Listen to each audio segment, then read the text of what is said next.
Senise Kaitseliidu peastaabi ülema ameti loovutas kolonel Eero Rebo. Tema koha võtab üle kolonel Tõnu Miil, kes siiani töötas Kaitseliidu peastaabi planeerimisosakonna juhina. Enne ameti üle usaldamist Miilile ulatas Rebo oma kolleegile kingituseks telefoninumbri ketta. Me oleme kuni lõpuni välja Eesti rahvaga ja Eesti riigiga ju alati liinil. See tähendabki seda, et me saame ja oleme alati olemas, ei kao kuhugi ja igal juhul võitleme lõpuni. Kolonel Eero Rebo suundub Inglismaale, kus temast saab Eesti kaitseatašee Londonis. Samas kohas vahetub ka suursaadik. Uue inimesena suundub sinna diplomaat Sven Sakkov.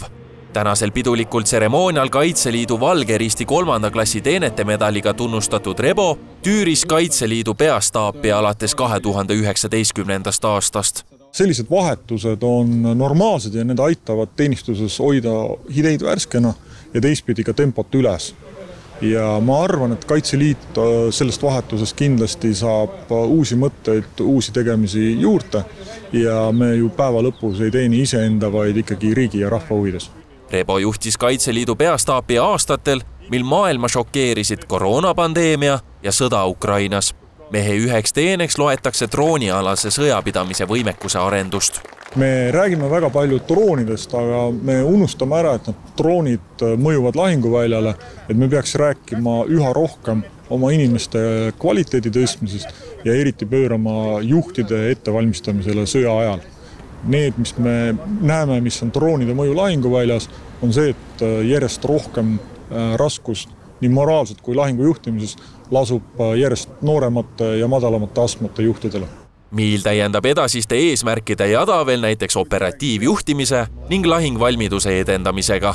Kas te kuidagi nüüd rõhute sellele ka, et liikmeid juurde saada? Sest kui Ukraina sõda algas, siis me ju saime kogu aeg lugeda, kuidas numbrid tõusevad. Nüüd ma saan aru, et see on peatunud, aga ei tohiks. Ei tohiks. Võib-olla nüüd on lihtsalt rohkem inimesed hakanud iseendalt ja küsima, kas nad saavad ikkagi panustada nii palju, kui me eeldame, sest nii nagu ma olen ka varem öelnud, et Kaitseliiduga liitumine on vabatahtlik ja äraminek on vabatahtlik.